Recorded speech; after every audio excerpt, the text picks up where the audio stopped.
Good morning, children. Today we are going to see 5th chapter, Molecular Genetics. Biospark, that is our channel. You are asked to like it, share it. Today we see DNA fingerprinting techniques.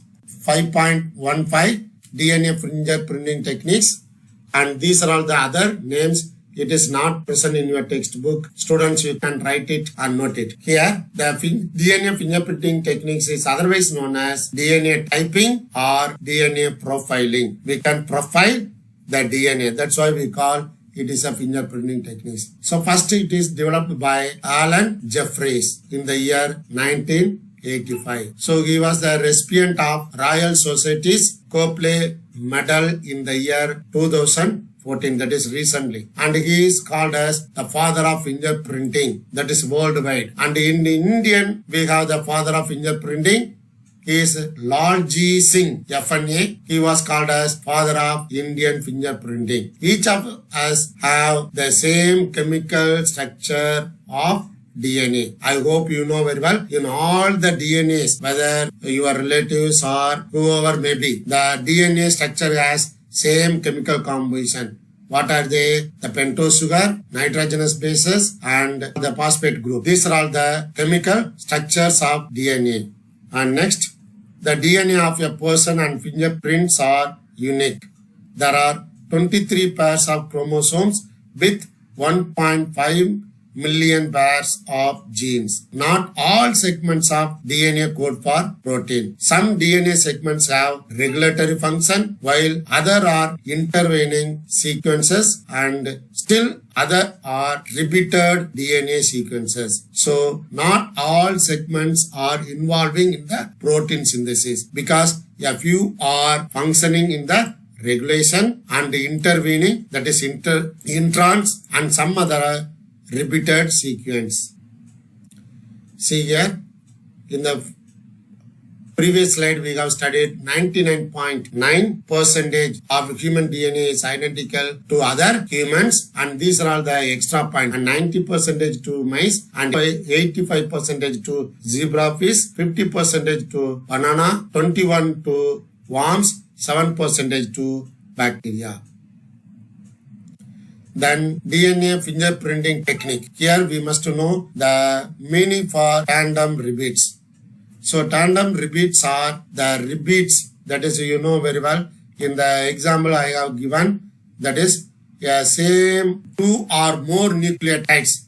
They are repeated again and again. That is called tandem repeats. So tandem repeats are nothing but it occurs in DNA when a pattern of two or more nucleotides is repeated again and again, and the repetition are adjacent to each other. That is called tandem repeats. The example for this one is satellite DNA, microsatellite, and mini satellite.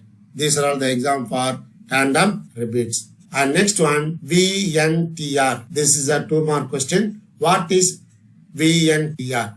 Variable number tandem repeats. Now you know the meaning for tandem repeats. Now we add two more words, variable number. In DNA fingerprinting, short repetitive nucleotide sequences are specific for a person. These nucleotide sequences are called variable number tandem repeats. Say for example, now tandem repeats you know very well. The nucleotides are repeated many times in the adjacent to each other. That is called tandem repeats. Now variable number. So there are some numbers. Say for example here in this case you can see 1, 2, 3, 4, 5. So 5 nucleotides are repeated. So we can say the variable number tandem repeats for this is 5. So not the VNTR is nothing but in this example it is 5. Very simply you can understand. In this picture you can easily identify father and mother. You know very well the offspring is a combination of both the genome. So here what happens? The variable number 9 comes from mother, and the VNTR 11 comes from father. So it is a combination. It is a combination of both. The VNTR of 2% generally show variations and are useful for genetic marker. So here the VNTR will not be same for other person, and it is a very important useful tool for genetic marker. Now we go for DNA fingerprinting technique. Before that, you must know the meaning for certain terminologies. So first one, repetitive DNA. So what is that? Here, DNA sequences that are repeated in genome, they are called repetitive DNA. These sequences do not code for protein. So whatever the DNA they are repeated, the DNA sequences are repeated, they won't code for protein. These repetitive DNA are separated from bulk genome DNA as different peak during density gradient centrifugation. So when we do the centrifugation technique, you can easily identify these satellite DNA. What is the meaning of satellite DNA? A portion of DNA consisting of tandem repeats of non-coding nucleotide sequences that occur in the genome, mainly present in centromere and heterochromatin. These are all called as satellite DNA. A bulk DNA forms a major peak and the other small peak are referred to as satellite DNA. Then types, depending upon the base composition, say for example A, T, G, C rich, length of segment and number of repetitive units, the satellite DNA is classified into many subcategories such as microsatellite and mini satellite. Now we see what is the meaning for microsatellite. The microsatellite is a tandem repeat. So students, you should not confuse. It is also a tandem repeat. When we see the length of the microsatellite, it has 1 to 6 base pair and it repeats only 5 to 50 times. So 3 points. It is a tandem repeats. It has 1 to 6 base pair. Then it repeats 5 to 50 times. Then what is the meaning of mini satellite? It is also a small tandem repeats. It is also a small tandem repeats. But it is somewhat larger than the microsatellite. It has 10 to 60 base pair and it repeats for 5 to 50 times. See here, this is a repetitive DNA. Centromere, it contains the satellite, and telomere, it also contains satellite. This picture shows about the density gradient centrifugation. So when we do the centrifugation, you can see the bulk, that is main band, and satellite band. Now we see the steps involved in the fingerprinting. First one, we have to collect the blood sample and DNA is extracted from the blood sample and DNA is cut into fragments by restriction enzyme. So what is restriction enzyme? The restriction enzyme cut the DNA fragments at a specific point. Students, I hope you know very well that DNA is negatively charged. Now, the DNA fragments are separated into bands during electrophoresis in an agar cell.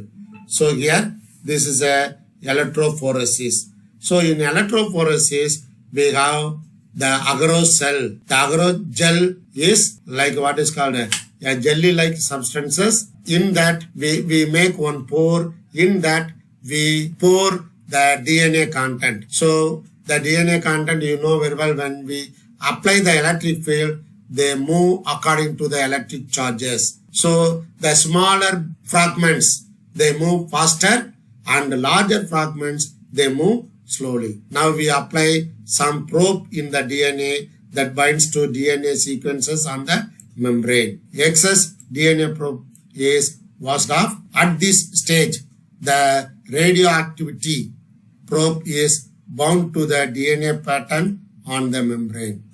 X-ray film is placed on that. Now this membrane is detected for radioactive pattern. After that, you can take the X-ray film, and in that the different bandwidth of DNA can be analyzed. This is called DNA fingerprinting steps. Then application of DNA fingerprinting. First one is the forensic science. Identification of a person involved in the criminal activity. That is the first application for the DNA fingerprinting.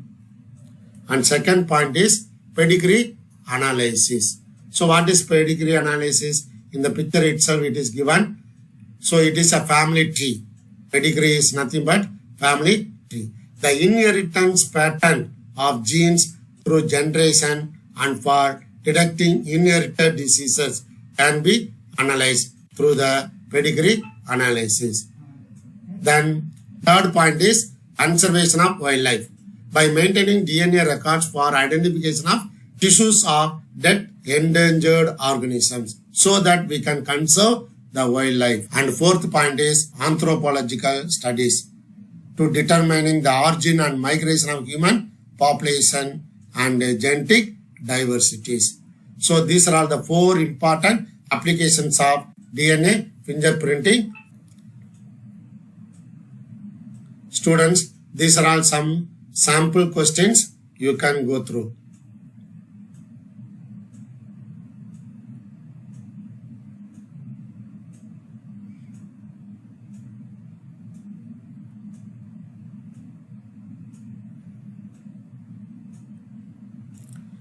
Thank you, children.